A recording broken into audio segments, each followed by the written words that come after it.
ദൈവത്തിൻ്റെ അതിപരിശുദ്ധ നാമം വാഴ്ത്തപ്പെടുമാറാകട്ടെ.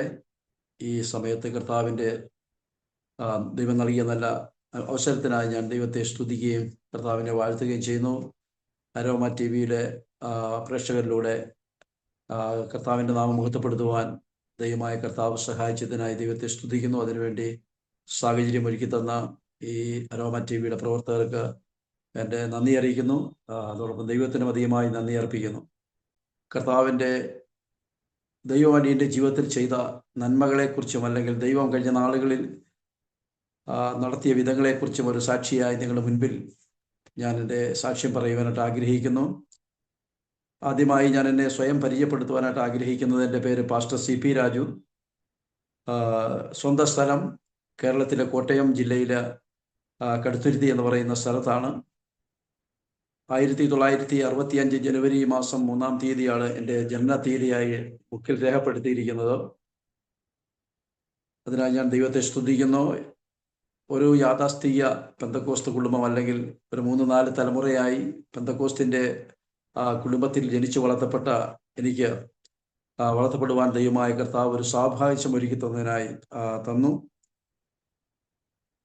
വളരെ ചെറുപ്രായം മുതൽ തന്നെ യേശുക്രിസ്തുവിനെ കുറിച്ചുള്ള വചനങ്ങൾ പഠിക്കുവാനും സൺഡേ സ്കൂളുകൾ പഠിക്കുവാനും ദൈവത്തിൻ്റെ വചനം പഠിക്കുവാനും ഒക്കെയും ദൈവമായ കർത്താവ് സഹായിച്ചു. എൻ്റെ പിതാവ്, എൻ്റെ ഓർമ്മ ശരിയാണെങ്കിൽ, ഞാൻ 5-ാം ക്ലാസ്സിൽ പഠിക്കുമ്പോഴേക്കാണ് ദൈവത്തിൻ്റെ വേലയ്ക്ക് വേണ്ടി ഒരു ബൈബിൾ കോളേജ് പഠനത്തിന് ശേഷം സഭാ ചാർജിലേക്ക് പ്രവേശിക്കുകയും അന്ന് മുതൽ ഇന്ത്യ പെന്തക്കോസ്ത് ദൈവസഭയുടെ എൻ്റെ പിതാവ് ശുശ്രൂഷിച്ചിട്ടുള്ളതായ എല്ലാ സഭകളിലും 3 വർഷം കൂടിയിരിക്കുമ്പോൾ മാറി മാറി സഞ്ചരിക്കുകയും ആ പ്രദേശങ്ങളിൽ ജീവിക്കുവാനും ദൈവത്തിൻ്റെ അങ്ങനെയായിരുന്നു എൻ്റെ ബാല്യകാലം എന്ന് പറയുന്നത്. ഏകദേശം 5-6 സ്കൂളുകളോളം മാറി മാറി പഠിച്ചാണ് ഹൈസ്കൂൾ വിദ്യാഭ്യാസം പൂർത്തിയാക്കുവാനും 12 വരെയുള്ള വിദ്യാഭ്യാസം പൂർത്തിയാക്കുവാൻ ദൈവമായ കർത്താവ് സഹായിച്ചത്. ഇപ്പോൾ എൻ്റെ കുടുംബത്തിൽ ഞങ്ങൾ 5 സഹോദരങ്ങളാണ്. ഞാൻ ഏറ്റവും മൂത്ത മകനാണ്. അതിനുശേഷം എൻ്റെ ഒരു സഹോദരനുണ്ട്. അതുപോലെ 3 സഹോദരിമാരുണ്ട്. ഞങ്ങൾ 5 പേരും കർത്താവിൻ്റെ വേലയിൽ, 4 പേരും കർത്താവിൻ്റെ വേലയിൽ വടക്കേ ഇന്ത്യയുടെ പ്രദേശത്തും, ഒരു സഹോദരി കേരളത്തിലുമായി ദൈവത്തിൻ്റെ വേല ചെയ്യുന്നു. ദൈവത്തിൻ്റെ വേലയിൽ എൻ്റെ പിതാവ് കഴിഞ്ഞ 45 വർഷമായി ശുശ്രൂഷിച്ചതിന് ശേഷം ഇപ്പോൾ വിശ്രമ ജീവിതത്തിലാണ്. അങ്ങനെ ദൈവം നല്ല ഒരു കുടുംബ പശ്ചാത്തലം ഞങ്ങൾക്ക് ഒരുക്കി തന്നു. സഭാ പാഴ്സനേജുകൾ താമസിച്ചത് മുഖാന്തരമായിട്ട് ആത്മീയ അന്തരീക്ഷത്തിൽ തന്നെ വളർന്നു വരുവാനും സൺഡേ സ്കൂളുകൾ പഠിക്കുവാനും ദൈവത്തിൻ്റെ വചനം ചെറുപ്പം മുതലേ തന്നെ അഭ്യസിക്കാനൊക്കെയും ദൈവമായ കർത്താവ് സഹായിച്ചു. എൻ്റെ വലിയപ്പൻ, അല്ലെങ്കിൽ പിതാവിൻ്റെ പിതാവെന്ന് പറയുന്നത് ആ കാലഘട്ടത്തിൽ അറിയപ്പെടുന്ന ഒരു സുവിശേഷകനായിരുന്നു. ഞങ്ങളുടെ പ്രദേശത്ത് കത്തോലിക്കരുടെ കൂടുതൽ കത്തോലിക്കർ ഡോമിനേറ്റഡ് ആയിട്ടുള്ള ഒരു സ്ഥലമാണ് ഞങ്ങളുടെ കോട്ടയം ജില്ലയിലെ ആ പ്രദേശങ്ങൾ. സുവിശേഷ വിരോധികളാൽ, ക്രൈസ്തവരായിരിക്കുന്ന സുവിശേഷ വിരോധികളാൽ ആ കാലഘട്ടങ്ങളിൽ ക്രൂരമായി മർദ്ദനം ഏൽക്കുകയും അതിനുശേഷം ചില മാസങ്ങൾക്ക് ശേഷം ഒരു രോഗിയായി തീരുകയും അതിനോടനുബന്ധിച്ച് അനേക നാളുകൾ കിടക്കയിലായിരുന്നു നിത്യത്തിലേക്ക് പ്രവേശിപ്പാനായിട്ട് ഇടയായി തീർന്നു. എൻ്റെ പിതാവ് ആ സമയങ്ങളിൽ ഒരു ബാങ്ക് ഉദ്യോഗസ്ഥനായിരുന്നു എന്ന് ഞാൻ മനസ്സിലാക്കുന്നു. ഞാൻ ജനിക്കുന്ന എൻ്റെ 2-ാമത്തെ വയസ്സ് വരെയും ഒരു ബാങ്ക് ജീവനക്കാരായിരുന്നു. അങ്ങനെ ചില പ്രതിസന്ധികളുടെ മധ്യത്തിൽ ജോലി നഷ്ടപ്പെടുവാനും അദ്ദേഹം ഭവനത്തിൽ നിന്നും മാറി രാഷ്ട്രീയ പ്രവർത്തനങ്ങളും കോട്ടയം ജില്ലയിലെ കർഷക തൊഴിലാളികളെ സംഘടിപ്പിക്കുന്ന അങ്ങനെയുള്ള സമരങ്ങളിലൊക്കെ ഏർപ്പെട്ടുകൊണ്ടിരുന്നതായ സമയത്താണ് അദ്ദേഹത്തെ, എൻ്റെ പിതാവിനെ, ദൈവം കർത്താവിൻ്റെ വേലയ്ക്ക് വേണ്ടി വിളിക്കുകയും ബൈബിൾ കോളേജിൽ പഠിക്കുവാനായിട്ട് കടന്നുപോയത്. അതിനെ തുടർന്നാണ് ഞങ്ങൾ ദൈവത്തിൻ്റെ എൻ്റെ പിതാവ് സുവിശേഷ വേലയിലേക്ക് പ്രവേശിക്കുകയും ഞങ്ങൾ അതിനോടൊന്ന് വെച്ച് ഞാൻ ആദ്യം ഓർപ്പിച്ചതുപോലെ പാഴ്സനേജുകളിൽ താമസിച്ച് എൻ്റെ ബാല്യകാലം, അല്ലെങ്കിൽ 12-ാം ക്ലാസ് വരെ പഠിക്കുവാൻ ദൈവമായ കർത്താവ് എനിക്ക് സഹായിച്ചു. അങ്ങനെ 12-ാം ക്ലാസ്സിൽ പഠിക്കുന്ന സമയത്ത് യുവജന പ്രവർത്തനങ്ങളിലും കാര്യക്ഷമമായി പങ്കെടുക്കുവാൻ ദൈവമായ കർത്താവ് സഹായിച്ചു. വിവിധ കേരളത്തിലെ പല സ്ഥലങ്ങളിലും നടക്കുന്ന യൂത്ത് ക്യാമ്പുകളിലും പങ്കെടുക്കുവാനും, അങ്ങനെ നടന്ന ഒരു യൂത്ത് ക്യാമ്പിൽ വെച്ചാണ് ദൈവത്തിൻ്റെ വേലയ്ക്ക് വേണ്ടി ഞാൻ സമർപ്പിക്കുവാനൊക്കെ ഇടയായി തീർന്നത്. ദൈവം വളരെ ചെറുപ്പം മുതലേ എഴുതുവാനും അനേക ലേഖനങ്ങൾ എഴുതുവാനും ഗുഡ് ന്യൂസ് അതുപോലുള്ളതായ സമകാലിക വീക്കിലികളിലും പത്രങ്ങളിലേക്ക് ക്രൈസ്തവ പത്രങ്ങളിലേക്ക് എഴുതുവാനായിട്ടുള്ളതായ കൃപ ദൈവം എനിക്ക് നൽകി തന്നു. അങ്ങനെ ദൈവമായ കർത്താവ് സഹായിച്ചു. എന്നാൽ സുവിശേഷ വേലയിൽ വളരെ ചെറുപ്പം മുതൽ കണ്ടുവന്നതായ ഒരു കഠിനമായ പട്ടിണിയുടെയും ഇടുങ്ങിയ സാഹചര്യങ്ങളുടെയും ജീവിച്ചു വന്നതുകൊണ്ട് സുവിശേഷ വേലയിലേക്ക് പോകണമെന്ന് എനിക്ക് ഒരിക്കലും ഒരു ആഗ്രഹമുണ്ടായിരുന്നില്ല. എങ്ങനെയും പഠിച്ചതിന് ശേഷം ഒരു ജോലി സമ്പാദിച്ച് ദൈവത്തിൻ്റെ വേലയ്ക്ക് വേണ്ടി എന്തെങ്കിലുമൊക്കെ സഹായിക്കുന്നെങ്കിൽ സഹായിക്കാം, ആ ഒരു ചിന്ത മാത്രമായിരുന്നു എനിക്ക് ഉണ്ടായിരുന്നത്. എന്നാൽ അങ്ങനെ ഞാൻ 96 സുവിശേഷ വേലയ്ക്ക് വേണ്ടി സമർപ്പിക്കപ്പെട്ടു. അതിനുശേഷം ഞാൻ എൻ്റെ 2 പ്രൈവറ്റ് കമ്പനികളിൽ കേരളത്തിൽ കൊച്ചിയിലും ആലുവയിലുമായി 2 കമ്പനികളിൽ ജോലി ചെയ്തു. എന്നാൽ ഞാൻ അറിയാതെ തന്നെ എൻ്റെ മനസ്സിലേക്ക് പഴയ ഞാൻ ജീവിതത്തിലേക്ക് ദൈവസേനയിലേക്ക് സമർപ്പിച്ചതായ ഓർമ്മകൾ കടന്നു വരികയും കടവാനായിട്ടിടയായി തീർന്നു. കാരണം ഞാൻ ഓർക്കുന്നു, ഞാൻ 10, 15, 14, 12 വയസ്സൊക്കെയുള്ള സമയത്ത് അന്നത്തെ സഭകളിൽ ലഭിക്കുന്ന വളരെ ചുരുങ്ങിയ മെമ്പേഴ്സ് ഉള്ളതായ സഭകളായിരിക്കുമല്ലോ, അല്ലെങ്കിൽ 10 or 15 രൂപ സ്തോത്ര കാഴ്ചയായിട്ട് കിട്ടും. അതുകൊണ്ട് ഒരു കുടുംബം, ഞങ്ങൾ 5 മക്കളും കുടുംബം, എൻ്റെ പിതാവും മാതാവും അങ്ങനെയുള്ള കുടുംബത്തെ പോറ്റുവാൻ സ്ട്രഗിൾ ചെയ്യുന്ന ഒരു സാഹചര്യം ഞാൻ ചെറുപ്പം മുതലേ കണ്ടുവന്നത് കൊണ്ട് എനിക്ക് ഈ ദൈവവേലയിൽ കടന്നു പോകാൻ ഒട്ടും താല്പര്യമില്ലായിരുന്നു. എന്നാൽ ദൈവമായ കർത്താവ് തൻ്റെ സമയത്ത് എനിക്ക് വേണ്ടി സാഹചര്യങ്ങൾ ഒരുക്കി തന്നു.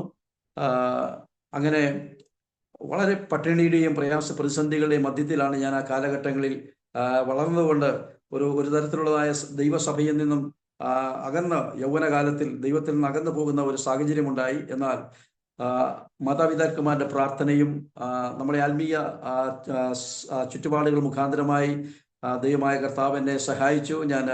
ഞാൻ സ്വയമായിട്ട് തന്നെ ഞങ്ങളുടെ ഒരു 1990-93 കാലഘട്ടങ്ങളിൽ ഞങ്ങളുടെ പ്രദേശങ്ങളിൽ ഞങ്ങളുടെ ലോക്കൽ സഭയിൽ നടന്നതായ ഒരു യോഗത്തിൽ വെച്ചാണ് വാസ്തവമായി ഞാൻ രക്ഷാ നിർണയം പ്രാപിപ്പാനായിട്ട് ഇടയായി തീർന്നത്.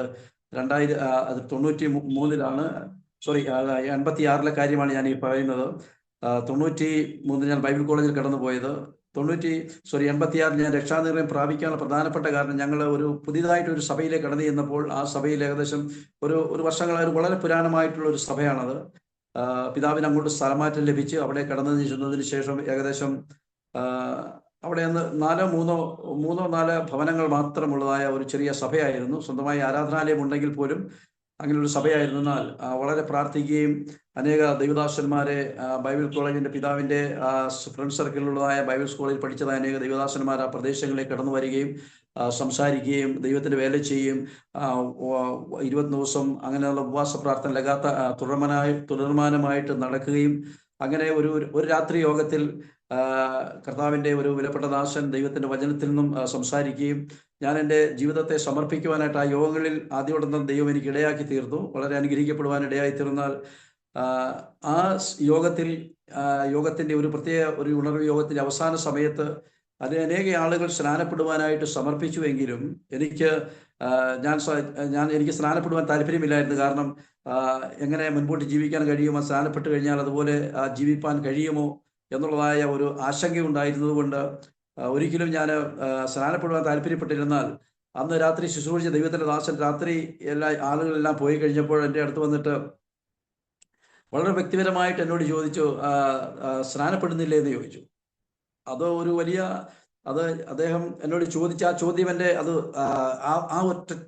ആ ഒറ്റ ചോദ്യമാണ് എന്നെ പൂർണ്ണമായിട്ടും ദൈവസേനയിലേക്ക് സമർപ്പിക്കുവാനും സ്നാനപ്പെടുവാനായിട്ട് അന്ന് രാത്രിക്കാലം ഞാൻ തീരുമാനമെടുക്കുകയും അടുത്ത ദിവസം നടന്ന സ്നാനത്തിൽ പങ്കെടുക്കുവാനായിട്ടൊക്കെയും എനിക്ക് ഇടയായി തീർന്നത്. അതിനായി ഞാൻ ദൈവത്തെ സ്തുതിക്കുന്നു. അങ്ങനെ കർത്താവിൻ്റെ വേലയിൽ അങ്ങനെ ബൈബിൾ 12ാം ക്ലാസ് പഠിച്ചതിന് ശേഷം പെന്തക്കോസ്ത് യുവജന സംഘടനകളിൽ പ്രവർത്തിപ്പാനൊക്കെയും ദൈവമായ കർത്താവ് സഹായിച്ചു. അതിനുശേഷം ഞാൻ ആദ്യം ഓർപ്പിച്ചതുപോലെ 2 കമ്പനികളിൽ ജോലി ചെയ്തു. അങ്ങനെയെങ്കിലും വ്യക്തമായൊരു സാമ്പത്തിക അടിത്തറ ഉണ്ടാകുവാനോ ആ ഒരു നിലയിലേക്ക് ഉയർന്നു വരുവാൻ കഴിഞ്ഞില്ല. ആ ഒരു സാഹചര്യത്തിൽ ഞാൻ തന്നെ ഗുഡ് ന്യൂസ് പത്രത്തിൽ ഞാൻ പണ്ട് ചെയ്ത ഒരു ഓർമ്മ വന്ന് ഞാൻ ദൈവത്തിന് വേണ്ടി സമർപ്പിച്ചതുകൊണ്ടായിരിക്കും എനിക്ക് എങ്ങും ഒരു സക്സസ് ആകുവാൻ കഴിയാത്തതെന്ന് ഞാൻ ചിന്തിച്ചത് മുഖാന്തരമായിട്ട് ഞാൻ ബൈബിൾ കോളേജിൽ കടന്നു പോകാൻ സ്വയമായിട്ട് തീരുമാനിക്കുകയും ഇടയായി തീർന്നു. അതിനായി ഞാൻ ദൈവത്തെ സ്തുതിക്കുന്നു. ഞാൻ ആ യോഗങ്ങളിൽ സ്നാനപ്പെട്ടു. അന്ന് ആ ദിവസങ്ങളിൽ തന്നെ അഭിഷേകം പ്രാപിപ്പാനായിട്ട് ഇടയായി. അന്യഭാഷ അടയാളത്തോടുകൂടി അഭിഷേകം പ്രാപിക്കുകയും ഞാൻ വിചാരിക്കുന്നു അന്ന് പരിശുദ്ധാത്മാവിൻ്റെ അഭിഷേകത്തിൻ്റെ ആ നിറഞ്ഞുള്ളതായ ഒരു ജീവിതത്തിൻ്റെ ആ നാളുകളെ കുറിച്ച് ഞാൻ വാസ്തവമായി ഇന്നും ഓർക്കുകയാണ്. കോളേജിൽ കടന്നു പോകുമ്പോഴും വരുമ്പോഴും ബസ്സിൽ ഇരിക്കുമ്പോഴും എല്ലാം ദൈവസന്നിധിയിൽ പ്രാർത്ഥിക്കുകയും അന്യഭാഷയിൽ അന്തരാത്മാവിൽ അന്യഭാഷയിൽ പ്രാർത്ഥിക്കുകയും അന്യഭാഷയിൽ പാടി പ്രാർത്ഥിച്ചുകൊണ്ട് പോകുന്ന ഒരു സാഹചര്യം ഉണ്ടായിരുന്നു. അങ്ങനെ ദൈവം നല്ല ഒരു ആത്മീയ സമർപ്പണത്തിലേക്ക് എൻ്റെ ജീവിതം കടന്നു വന്നു. അതിനായി അങ്ങനെ ഒരു നല്ല പശ്ചാത്തലത്തിൽ കർത്താവിൻ്റെ രക്ഷയുടെ അനുഭവത്തിലേക്ക് കടന്നു വരുവാൻ ദൈവമായ കർത്താവ് ഇടയാക്കി തീർത്തതിനായി ഞാൻ ദൈവത്തെ സ്തുതിക്കുകയാണ്. ആ നാളുകളിൽ വലിയ സന്തോഷമാണ്, വലിയ ആത്മീക സന്തോഷമായിരുന്നു. കർത്താവിൻ്റെ വേലയ്ക്ക് വേണ്ടി ചെറുപ്പകാലങ്ങളിൽ തന്നെ ഞങ്ങൾ താമസിക്കുന്ന സ്ഥലത്ത് കൂടാതെ പല ലോക്കൽ ബ്രാഞ്ച് ചർച്ചുകളിലേക്ക് സ്ഥാപിക്കുവാനായിട്ട് പിതാവ് ദൂരെ കടന്നു വരുന്ന വിശ്വാസികളുടെ വീടുകൾ, അവർ താമസിക്കുന്ന സ്ഥലങ്ങളിൽ സഭകൾ സ്ഥാപിക്കാനായിട്ടൊക്കെയും ശ്രമിക്കുകയും അങ്ങനെ ആ സ്ഥലങ്ങൾ അങ്ങനെയൊക്കെ 10-15 കിലോമീറ്ററുകൾ ഞങ്ങൾ എല്ലാ ഞായറാഴ്ചയും ആരാധന കഴിഞ്ഞതിന് ശേഷം കടന്നുപോയി ആരാധനയിൽ പങ്കെടുക്കുവാനും കുട്ടികളുമായി സൺഡേ സ്കൂളിൽ പഠിപ്പിക്കുവാനൊക്കെയും ദൈവമായ കർത്താവ് സഹായിച്ചു. അതൊരു നല്ല നാളുകളായിരുന്നു എന്ന് ഞാൻ പൂർണ്ണമായി വിശ്വസിക്കുന്നു. ആ നാളുകളിൽ അതൊരിക്കലും മറക്കുവാൻ കഴിയാത്ത ഒരു ആത്മീയ പശ്ചാത്തലത്തിൽ തന്നെയാണ് ഞാൻ കടന്നു വന്നത്. അതിനായി ഞാൻ കർത്താവിനെ സ്തുതിക്കുകയാണ്. അതിനുവേണ്ടി ഞങ്ങളുടെ മാതാപിതാക്കന്മാർ പ്രാർത്ഥിക്കുകയും ആത്മീയമായി ഞങ്ങളെ കൈത്താങ്ങൽ കൊടുക്കുകയും ചെയ്തു. എന്നാൽ വളരെ മുൻപോട്ട് പഠിക്കണമെന്നുള്ള ആഗ്രഹമുണ്ടായിരുന്നെങ്കിൽ തന്നെയും പഠിക്കുവാനായിട്ട് സാധിച്ചില്ല. ആ കാലഘട്ടങ്ങളിൽ സാമ്പത്തിക പ്രതിസന്ധികൾ മുഖാന്തരമായി അങ്ങനെ തീരുവാനായിട്ട് ഇടയായി തീർന്നു. കർത്താവിൻ്റെ വേലയ്ക്ക് വേണ്ടി ഞാൻ സമർപ്പിച്ച് ബൈബിൾ സ്കൂളിൽ കടന്നുപോയി.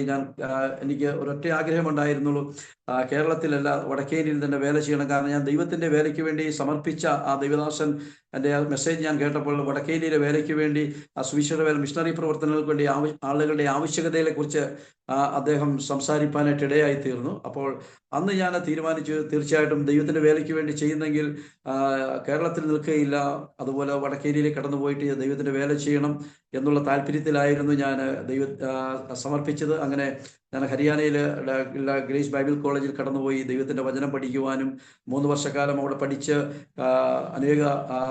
പഠിച്ചത് സമർപ്പണത്തിൽ ദൈവത്തിൻ്റെ വചനം പഠിക്കുവാനും പഠിക്കുന്ന അവസാന സമയങ്ങളിൽ ദൈവത്തിൻ്റെ വേലയ്ക്ക് വേണ്ടി പഠിച്ചതിന് ശേഷം എവിടെ പ്രവർത്തനത്തിന് വേണ്ടി കടന്നു പോകണം എന്നുള്ള ചിന്ത വളരെ അലട്ടുവാനായിട്ട് ഇടയായി തീർന്നു. എന്നാൽ നാളുകളിൽ വളരെ ശക്തമായി ഒഴിവ് കിട്ടുന്ന സമയങ്ങളിലേക്ക് ദൈവസേനയിൽ ദർശനം നൽകി തന്നു ഉത്തർപ്രദേശിൽ കർത്താവിൻ്റെ വേല ചെയ്യുവാനായിട്ട് കടന്നു പോകുവാൻ. അങ്ങനെ 92-ൽ ഇന്ത്യയിലെ ബാബറി മസ്ജിദ് തകർന്നതായ സമയത്ത് ആ വാർത്തകളൊക്കെയും വായിക്കുവാനും കേൾക്കുവാനും ഒക്കെയും ഇടയായി തീർന്നപ്പോൾ എനിക്ക് കൂടുതലായിട്ട് എങ്ങനെയും ഉത്തർപ്രദേശിൽ കടന്നു പോകണം, ദൈവത്തിൻ്റെ വേല ചെയ്യണമെന്നുള്ള ആഗ്രഹമുണ്ടാകുകയും ഞാൻ അന്ന് ബൈബിൾ കോളേജിൽ പഠിച്ചതിന് ശേഷം നാട്ടിൽ കടന്നുപോയി 1 മാസം താമസിച്ചിട്ട് വീണ്ടും ഞാൻ UP-യിലേക്ക് കടന്നു വരികയും ദൈവത്തിൻ്റെ വേലയ്ക്ക് വേണ്ടി അസംബ്ലീസ് ഓഫ് ഗോഡ് എന്ന പ്രസ്ഥാനവുമായി ചേർന്ന് ഇന്നുവരെയും പ്രവർത്തിപ്പാൻ ദൈവമായ കർത്താവ് സഹായിച്ചുകൊണ്ടിരിക്കുന്നു. കഴിഞ്ഞ 35 വർഷമായിട്ട് ഈ പ്രദേശത്ത് ദൈവത്തിൻ്റെ വേല ചെയ്യുവാൻ കർത്താവ് സഹായിച്ചുകൊണ്ട് അനവധി പ്രശ്നങ്ങളുടെയും പ്രതിസന്ധികളുടെയും മധ്യത്തിൽ കർത്താവിന് വേണ്ടി നിൽപ്പാൻ ദൈവം ഇത്രത്തോളം സഹായിച്ചു. ഞാൻ 93 മുതൽ ഉത്തർപ്രദേശിലെ വളരെ പ്രധാനപ്പെട്ടതായ ഒരു സ്ഥലമാണ് അലഹബാദ് എന്ന് പറയുന്നത്, അല്ലെങ്കിൽ ഇന്ന് അലഹബാദ് എന്നാണ് അത് പഴയ അറിയപ്പെടുന്നത്. പ്രയാഗ്രാജ് എന്ന് പറയുന്ന ഒരു സ്ഥലത്താണ് ഇപ്പോൾ ഞാൻ അന്ന് മുതൽ ഇന്നുവരെയും ദൈവത്തിൻ്റെ വേല ചെയ്തുകൊണ്ടിരിക്കുന്നത്. പ്രയാഗ്രാജിനെ കുറിച്ച് അലഹബാദിനെ കുറിച്ച് പറഞ്ഞാൽ ഇന്ത്യയിലെ ഏറ്റവും അധികം വലിയ മത സമ്മേളനം നടക്കുന്ന, കുംഭമേള നടക്കുന്ന ഈ പട്ടണം, കോടിക്കണക്കിന് ആളുകൾ എല്ലാ വർഷവും ഇവിടെ കടന്നു വന്ന് ഈ നദിയിൽ സ്നാനപ്പെട്ട് മോക്ഷം പ്രാപിക്കുന്നതിന് വേണ്ടി ഇവിടെ കടന്നു വരാറുണ്ട്. 12 വർഷം അല്ലെങ്കിൽ 124 വർഷം നടക്കുന്ന കുംഭമേളകളൊക്കെ വളരെ പ്രസിദ്ധമാണ്. അങ്ങനെ കോടിക്കണക്കിന് ആളുകൾ ഇവിടെ കടന്നു വരുന്ന ഈ പട്ടണത്തിൽ വളരെ ആത്മീയ അന്ധകാരം നിറഞ്ഞതായി ഈ പട്ടണത്തിൽ കർത്താവ് ഇത്രത്തോളം ദൈവം നിലനിർത്തി. അതിനായി ഞാൻ ദൈവത്തെ സ്തുതിക്കുന്നു. അനുഗ്രഹിക്കപ്പെട്ടതായ ഒരു സഭയെ ഇവിടെ വാർത്തെടുപ്പാൻ ദൈവമായ കർത്താവ് സഹായിച്ചു. അതിനായി ദൈവത്തിൻ്റെ വേലയ്ക്ക് വേണ്ടി ഈ പ്രദേശങ്ങളിലൊന്നും ഒരു പെന്തക്കോസ്ത് പ്രസ്ഥാനങ്ങളോ സഭകളോ ഇല്ലായിരുന്ന 90-ന്റെ ആദ്യ കാലഘട്ടങ്ങളിൽ തന്നെയാണ് ഇവിടെ എത്തിച്ചേരുവാനായിട്ട് ഇടയായി തീർന്നത്. അങ്ങനെ അനേക ദൈവദാസന്മാരെ വാർത്തെടുക്കുവാനും ബൈബിൾ സ്കൂളുകൾ മുഖാന്തരമായിട്ട് അനേക ഗ്രാമീണരായിരിക്കുന്ന യൗവനക്കാരെ ദൈവത്തിൻ്റെ വചനം പഠിപ്പിച്ച് പല സ്ഥലങ്ങളിലേക്ക് ദൈവത്തിൻ്റെ വചനം അയക്കുവാനും വചനം പഠിപ്പിച്ച് ഗ്രാമങ്ങളിലേക്ക് അയക്കുവാനൊക്കെയും ദൈവമായ കർത്താവ് സഹായിച്ചുകൊണ്ടിരിക്കുന്നു. ഇന്നും അതിന് സഹായിച്ചുകൊണ്ടിരിക്കുന്നു. എന്നാൽ കഴിഞ്ഞ വളരെ ലേറ്റസ്റ്റ് ആയിട്ടുള്ള ഒരു സംഭവം കൂടെ പറഞ്ഞ് ഞാൻ അവസാനിപ്പിക്കാനായിട്ട് ആഗ്രഹിക്കുകയാണ്. കഴിഞ്ഞ നവംബർ 29 ഞങ്ങൾ ഒരു യൂത്ത് മീറ്റിംഗ് നടക്കുന്ന സഭയിൽ നടക്കുന്നതായ സമയത്ത് ഒരു കൂട്ടം RSSകാർ അല്ലെങ്കിൽ ബജരംഗങ്ങളുടെ ആളുകൾ കടന്നു വന്ന് ദൈവസഭയ്ക്ക് കടന്നു വന്ന് വളരെ ആക്രമണങ്ങൾ നടത്തുകയും പോലീസും മീഡിയയിലെയും കടന്നു വന്ന് വലിയ പ്രതിസന്ധികൾ സൃഷ്ടിപ്പാനായിട്ട് ഇടയായി തീർന്നു.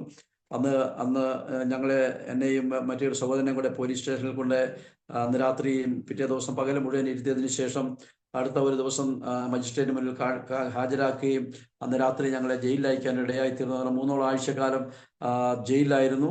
അന്ന് മുതൽ ഇന്ന് വരെയും ദൈവത്തിൻ്റെ ഞങ്ങളുടെ ആരാധനാലയം അടഞ്ഞു കിടക്കുകയാണ്. ഉത്തർപ്രദേശിലെ പല സ്ഥലങ്ങളിലെയുള്ള സാഹചര്യം ഇത് തന്നെയാണ്. ഞങ്ങൾക്കെതിരായുള്ള കേസുകൾ നടക്കുന്നു. അങ്ങനെ ഇത്രത്തോളം കർത്താവ് ഞങ്ങളെ സഹായിച്ചുകൊണ്ടിരിക്കുന്നു. എൻ്റെ ഭാര്യയും 2 ആൺമക്കളുമാണ് എനിക്കുള്ളത്. അവർ പഠിച്ചുകൊണ്ടിരിക്കുന്നു. അവരുടെ വിദ്യാഭ്യാസം എനിക്ക് അവരെ വേണ്ടതിന് വിദ്യാഭ്യാസം കൊടുക്കുവാൻ കഴിയാത്ത ഒരു സാഹചര്യമായിരുന്നു ആ കാലഘട്ടങ്ങളിൽ. 12 വരെ മാത്രം പഠിപ്പിക്കാനേ സാധിച്ചുള്ളൂ. വളരെ മുൻപോട്ട് പഠിപ്പിക്കാനുള്ള സാമ്പത്തികം ഇല്ലായിരുന്നു. മുഖാന്തരമായിട്ട് അവരെ വേണ്ടതിൽ പഠിപ്പാനായിട്ട് കഴിഞ്ഞില്ല. എങ്കിലും ദൈവത്രത്തോളം സഹായിച്ചുകൊണ്ടിരിക്കുന്നു. തുടർന്നും ദൈവത്തിൻ്റെ വേലയിൽ ഈ പ്രദേശത്ത് ദൈവം ധരിക്കുന്ന ആയുസ് ഈ പ്രദേശത്ത് കർത്താവിൻ്റെ വേലയിൽ നിൽപ്പാനായിട്ടാണ് ഞാൻ ആഗ്രഹിക്കുന്നത്. അതിനുവേണ്ടി ദൈവമക്കൾ പ്രാർത്ഥിക്കണമെന്ന് വളരെ വിനീതമായിട്ട് ഞാൻ അഭ്യർത്ഥിക്കുകയാണ്. ഈ ചെറിയൊരു സാക്ഷ്യമായിട്ട് ഞാൻ പറയുവാൻ ദൈവം എനിക്ക് അവസരം ഒരുക്കി തന്ന പ്രിയപ്പെട്ട ദൈവദാസന്മാർക്കുള്ള നന്ദി, ഇതിൻ്റെ പിന്നിൽ പ്രവർത്തിക്കുന്ന എല്ലാ പ്രിയപ്പെട്ടവരുള്ള നന്ദി ഞാൻ അറിയിച്ചുകൊണ്ട് എൻ്റെ വാക്കുകൾ ഇവിടെ അവസാനിപ്പിക്കുന്നു. ദൈവമായ കർത്താവ് നമ്മളെ ഓരോരുത്തരെയും അനുഗ്രഹിക്കട്ടെ. നമുക്കൊരു വാക്ക് പ്രാർത്ഥിക്കാം. ദൈവമായ കർത്താവിൻ്റെ കരങ്ങളിലേക്ക് സമർപ്പിക്കാം. Praise the Lord. പരിശുദ്ധനായ ദൈവമേ, സ്വർഗീയ പിതാവേ, ഈ അനുഗ്രഹിക്കപ്പെട്ട സന്ധ്യാസമയത്തിനായി ദൈവത്തെ സ്തുതിക്കുന്നു, വാഴ്ത്തുന്നു. ഞങ്ങൾക്ക് ഒരുമിച്ച് നൽകിയ നല്ല സമയത്തിനായി സ്തോത്രം. ഞാൻ വളരെ സംക്ഷിപ്തമായിട്ട് കർത്താവ് ഞങ്ങളുടെ ജീവിതത്തിൽ ചെയ്തതായ നന്മകളെക്കുറിച്ച് അറിയിപ്പാൻ, ദൈവം നടത്തിയതായ വഴികളെക്കുറിച്ചൊക്കെയും പ്രസ്താവിപ്പാൻ ദൈവമായ കർത്താവ് സഹായിച്ചതിനായി ഞാൻ ദൈവത്തെ സ്തുതിക്കുകയും വാഴ്ത്തുകയും ചെയ്യുന്നു. ദൈവത്തോളം ഞങ്ങൾക്ക് ഇങ്ങനെ ഒരു അവസരം കർത്താവ് ഈ പ്രിയപ്പെട്ടവരിലൂടെ ദൈവം ഒരുക്കി തന്നതിനായി ദൈവത്തെ സ്തുതിക്കുന്നു. ഈ പ്രദേശത്തെ വേലയെ കർത്താവെ ഓർത്ത് പ്രാർത്ഥിപ്പാൻ ഇത് മുഖാന്തരമായി അനേകരെ രാജ്യത്തിൻ്റെ പല ഭാഗങ്ങൾ പിന്നെയും എഴുന്നേൽപ്പിക്കുമാറാകണമെന്ന് അടിയങ്ങൾ ദൈവത്തോട് പ്രാർത്ഥിക്കുന്നു. പ്രാർത്ഥന കേട്ടതിനായി സ്തോത്രം, യേശുവിൻ നാമത്തിൽ തന്നെ. ആമേൻ. Thank you. aromamari.com നല്ലൊരു വരനെ കണ്ടു. നമുക്കൊന്ന് നോക്കിയാലോ?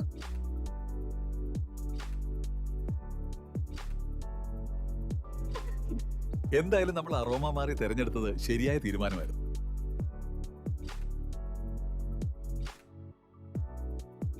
aromamari.com വെബ്സൈറ്റ് ആൻഡ് മൊബൈൽ ആപ്ലിക്കേഷനിലൂടെ ജീവിത പങ്കാളിയെ കണ്ടെത്തൂ. രജിസ്ട്രേഷൻ തികച്ചും സൗജന്യം.